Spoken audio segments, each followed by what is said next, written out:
тілі қаласы интеллектуалды ойынын бастаймыз. Бұл ойынымыздың мақсаты оқушылар сөз қадірін түсініп, оның адам өміріндегі маңызын ұғынады, тілге байланысты мақал-мәтелдерді, тұрақты сөз тіркестерді еске түсіреді. Топ болып жұмыс атқаруға үйренеді. Көрнекілігі нақыл сөздер, бекеттер, әріптер, жазылған парақшалар, тапсырмалар болады бүгінгі ойынымызда. Қазақ тілі қаласы интеллектуалды ойынның ережесімен сендер таныстырайын. Біздің алдымызда қазір көптеген бекеттер болады, яғни аялдамалар. Сол әр аялдамаға тоқтап, сол аялдамаларда берілген тапсырмаларды орындайтын боламыз. Жақсы, олай болса, біз өзіміздің ойынымызды бастайық. Бірінші бекетіміз қайырлы күн бекеті. Бұл жерде әр топ өзінің тобының атауын таныстырады. Бірінші топ Аружан. Біздің топтың аты Жирана. Жирана дегеніміз бұл біздің туып өскен жеріміз, біздің алтын ұямыз, және де біздің Қазақстанымыздың туған өлкесі деп санаймыз. Туған өлкемізді әрдайым қадірлеп, қастерлеу керекпіз. Жақсы, отыра қой. Екінші топ Әли. Біздің тобымыздың аты Қыран. Не себептен Қыран деп қойдық? Өйткені қырандай үлкен белестерді бағындыру. Биікке ұшып, самғауы, үлкен асуларды алу. Жақсы, отырамыз. Олай болса, екінші кезеңімізге көшеміз. Екінші бекетіміз біздің мен бастаймын, сен қоста деген бекет. Бұл жерде сендерге мақал мәтелдер беріледі. Сендер оны жалғастырып айту керексіңдер. Жақсы ма? Мен сендерге мақалдар жазылған қағаздарды таратамын. Осының ішіне берілген мақалдарды дұрыс нұсқасын жазып, әр топ бір ойыншысын ұсынып, соны ортаға таныстырады. Түсінікті ме? Олай болса, тапсырманы орындаймыз.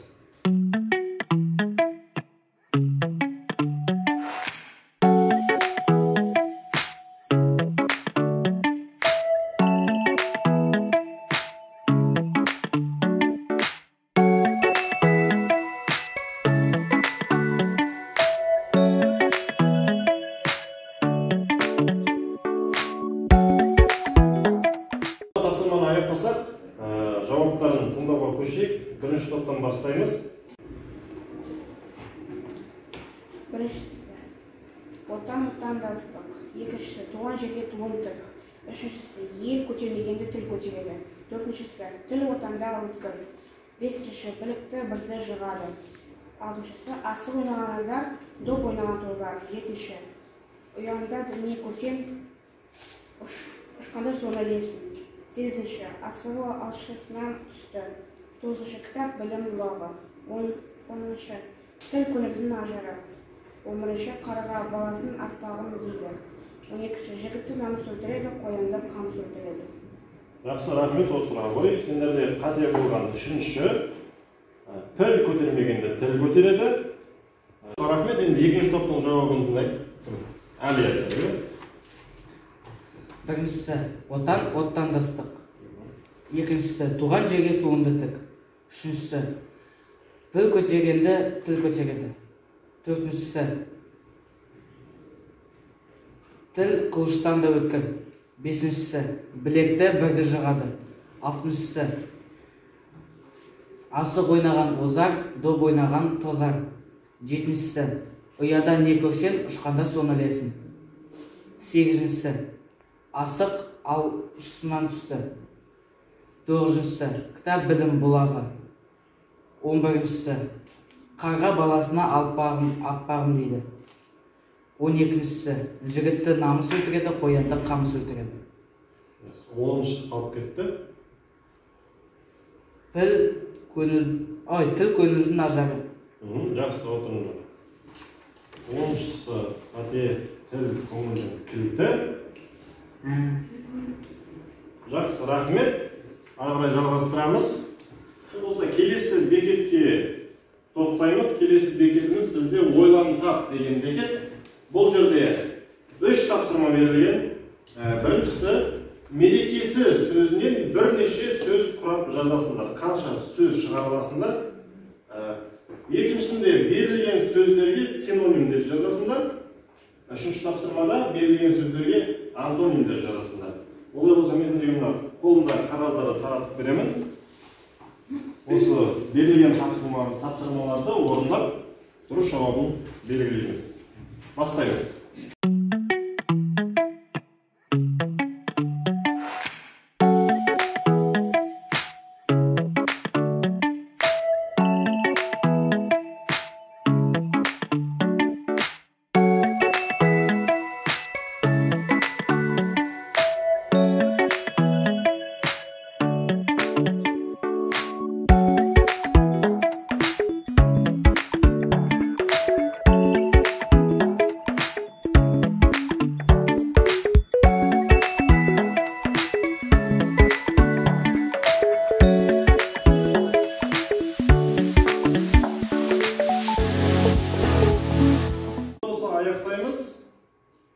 Екінші топ бастайды, мерекесі сөзіне қанша сөз жазып шығарды екен? Оңдаймыз. Еркесі, кесе, есік, екі, мереке, ер. Жақсы. Екінші тапсырма берілген сөздердің синонимдарын атау.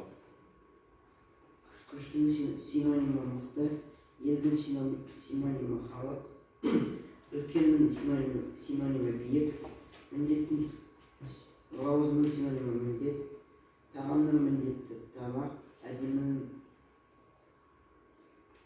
қымбаттың синонимі әдемі, жұрт, мемлекеттің синонимі жұрт, өн әдемі, науқастың синонимі ауыршын. Жақсы. Берілген сөздердің антонимдарын.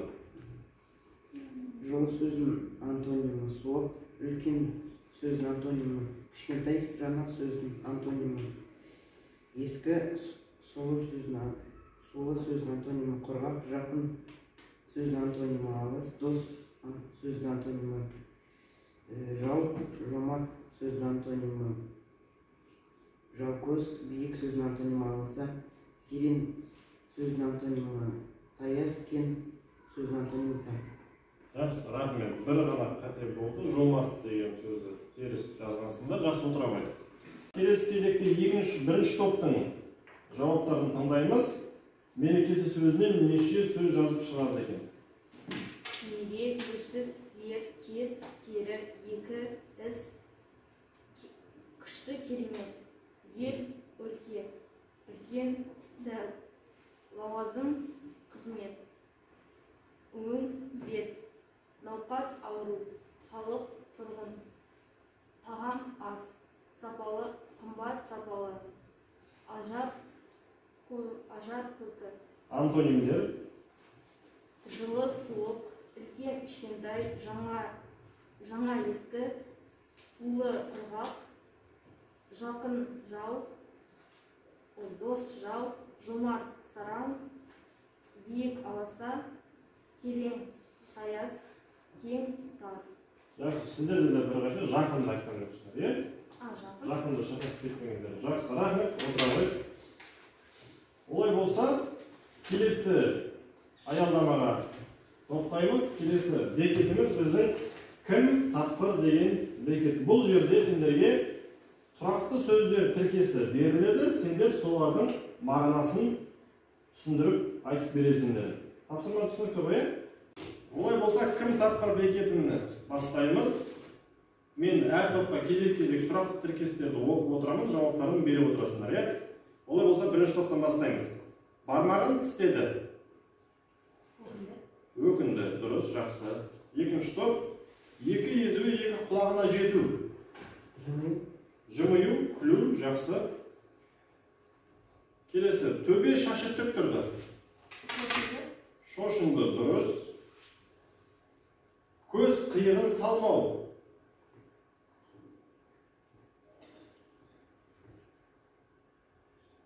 Көз қиығын салу, көз қиығын салмау, нені білдіреді?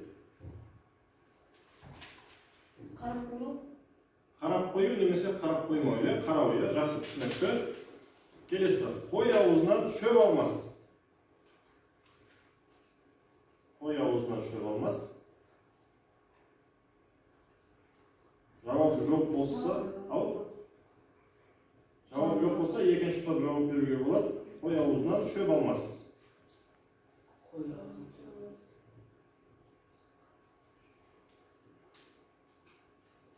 Жақсы. Қой аузына шөп алмас дегеніміз момын, жуас дегенді білдіреді. Келесі екінші топ. Сақал сипап қалу. ойланып қалдым. Жоқ, дұрыс емес. Бірінші топ жауап бар ма?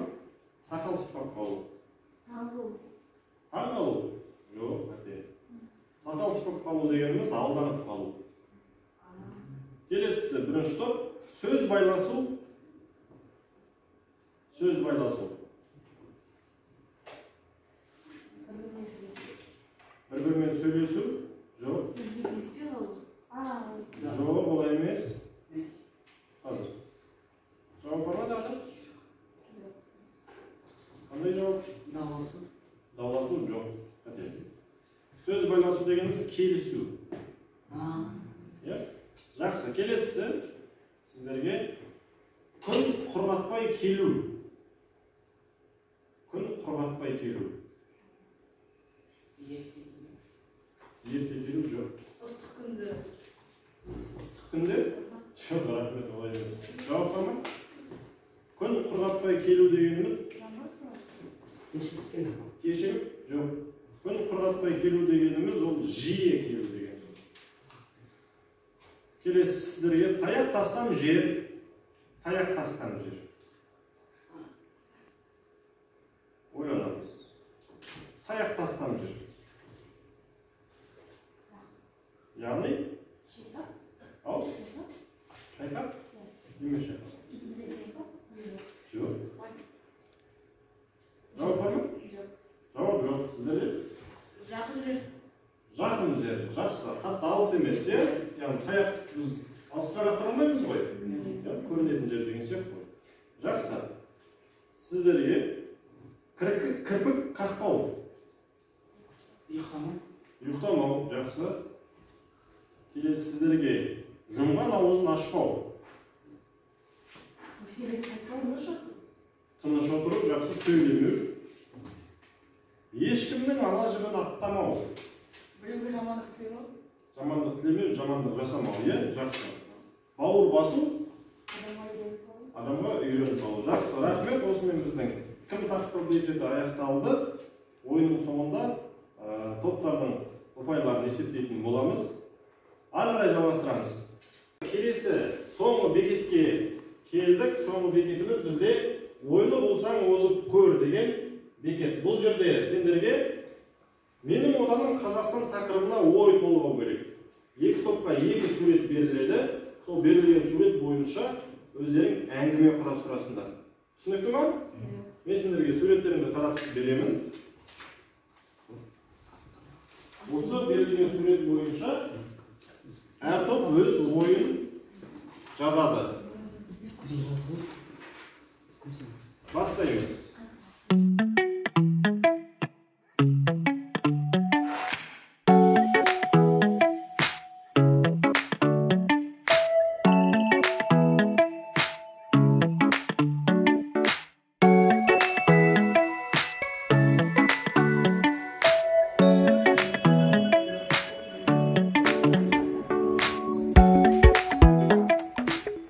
Бекетіміз ойлы болсаң озып көр болды.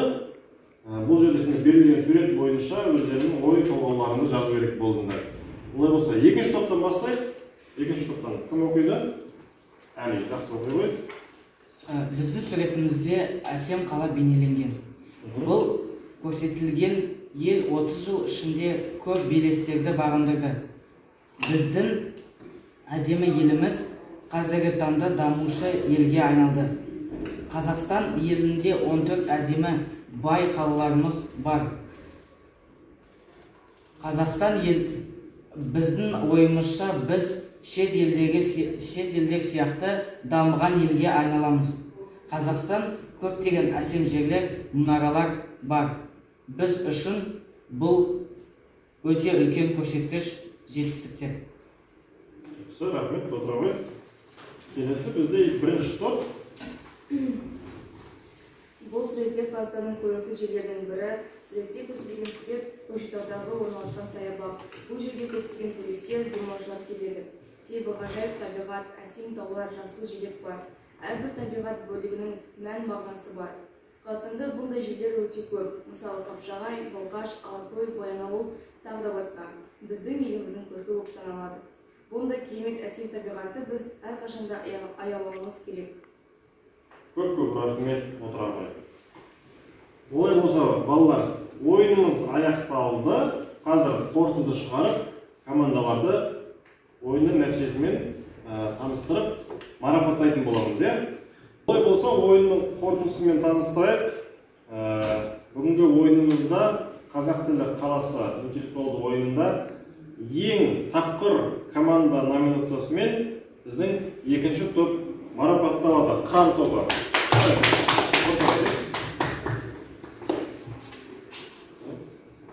Отыра береді. Және де бүгінгі ойында өте жақсы өнер көрсеткен командалардың бірі, ең алғыр команда бірінші топты марапаттаймыз. Ең алғыр. Айтырамыз. Жақсы. Болса, қорытындылайық бүгінгі сайысымызды.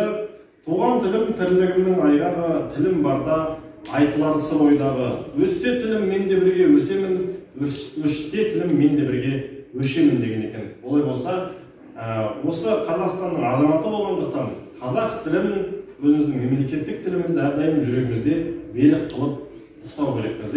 Сондықтан бүгінгі ойынға белсенді қатысқандарына көптен көп рахмет. Сау болыңдар.